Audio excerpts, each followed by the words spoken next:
Salut à toutes et à tous, c'est Antoine et bienvenue dans cette nouvelle vidéo. Aujourd'hui, elle sera consacrée au dribble. Comment améliorer sa vitesse de dribble. Aujourd'hui, je vais t'expliquer comment faire car sur le terrain, beaucoup de joueurs savent dribbler, beaucoup de joueurs savent faire la différence, mais ils peuvent le faire encore mieux, ils peuvent faire d'une meilleure manière et je vais t'expliquer à travers plusieurs points comment faire. Donc le premier point, ça va être ta coordination. On va travailler avec des exercices techniques comme l'échelle, comme les coupelles, comme les escaliers par exemple. C'est une technique de travail qui va te permettre de prendre l'information qui va aller du cerveau jusqu'à tous tes muscles réceptifs pour réaliser l'action, donc la coordination.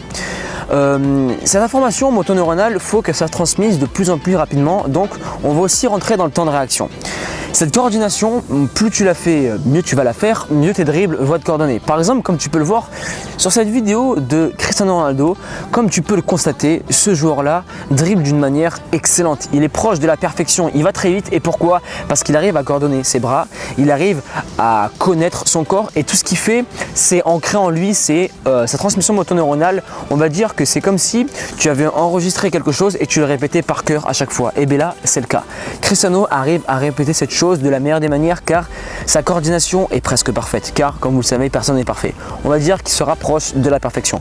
Donc le premier point, ça va être, comme je te l'ai dit, la coordination. Ça va accentuer et optimiser cette transmission là, et ensuite avec tes bras, tes jambes, tu seras coordonné dans ce que tu feras et tu élimineras le joueur beaucoup plus facilement et tu iras beaucoup plus vite dans ta vitesse de dribble. Deuxième point, ça va être le poids de forme. Lorsque tu veux dribbler efficacement et rapidement, il faut que tu sois entre guillemets le plus léger possible. Je m'explique. Le rapport poids-puissance, être le plus léger et le plus musclé et efficace et explosif possible. En gros, il faut que tu trouves ton poids de forme. Si un jour tu réalises un bon match ou que tu te sens extrêmement bien dans ton corps, à ce moment-là, pèse-toi et enregistre ce poids. C'est qu'à ce poids, tu réalises de bonnes performances. Donc plus tu es léger, plus tes mouvements vont être fluides, plus il y aura de vélocité, il y aura de la vitesse, il y aura de la vivacité, de l'agilité. Il faut vraiment optimiser ce poids de forme et ce poids de forme n'est pas inné, n'est pas trouvé comme ça. Non, il faut le chercher et il faut venir l'optimiser. Et le poids de forme va passer sur l'hygiène de vie. Et d'ailleurs, si tu ne le sais pas, j'ai mis en place un programme qui est la nutrition du footballeur et qui peut t'aider à atteindre ton poids de forme, donc avoir l'une des clés de la réussite pour être plus performant sur le terrain. Troisième point, on va être sur la visualisation. Donc déjà, le premier point, ça va être de regarder des matchs. Plus tu regarderas un joueur, plus tu analyseras ce qu'il fera et ton cerveau enregistre tout ce que tu vois. Ça va aussi t'inspirer et ça va créer de la créativité qu'on verra dans le point suivant.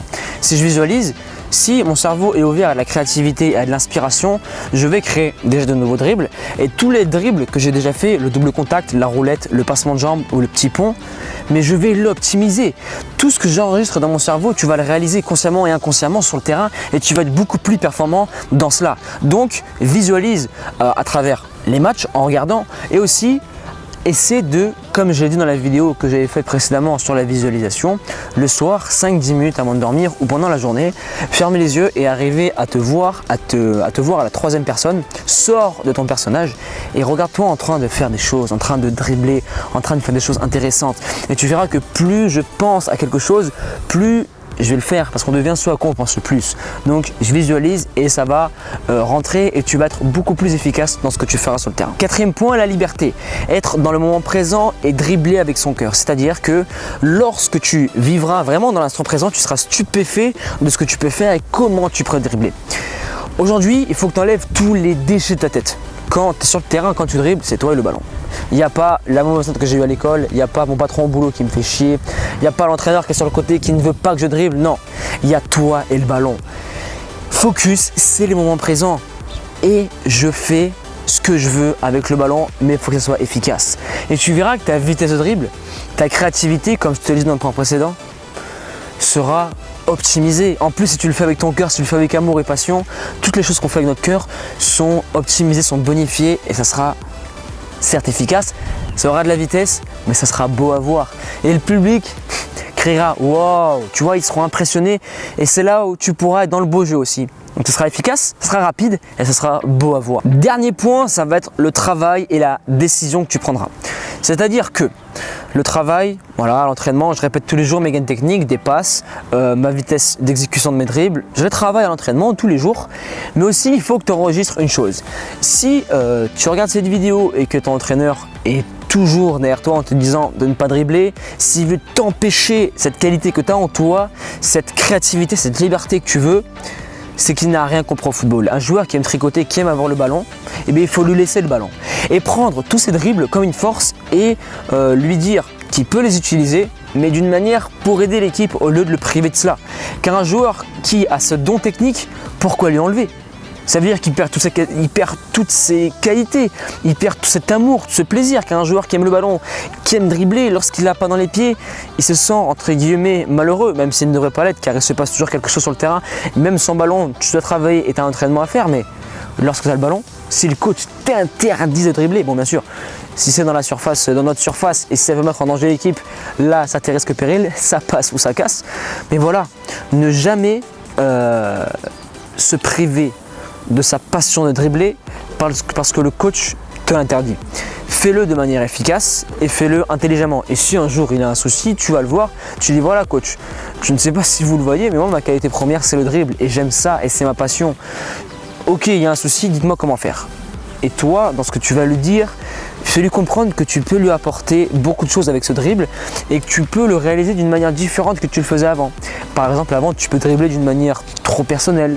Au lieu de lâcher le ballon au bon moment, tu veux faire le dribble de plus. Non, il faut faire la chose proprement, il faut qu'elle soit efficace, il faut qu'elle soit belle si tu le peux. Et si, voilà, tout simplement, c'est le petit bonus, le petit plus.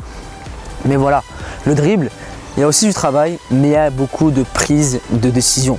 Donc pour récapituler tous ces points, pour améliorer sa vitesse de dribble, coordination, une bonne coordination.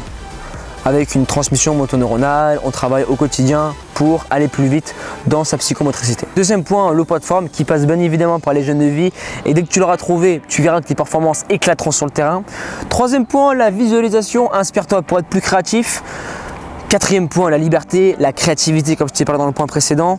Ouvre-toi, ouvre ton cœur, vis dans le moment présent et vis le dribble comme si, voilà, le moment présent, il se passe toujours quelque chose et vis ce dribble.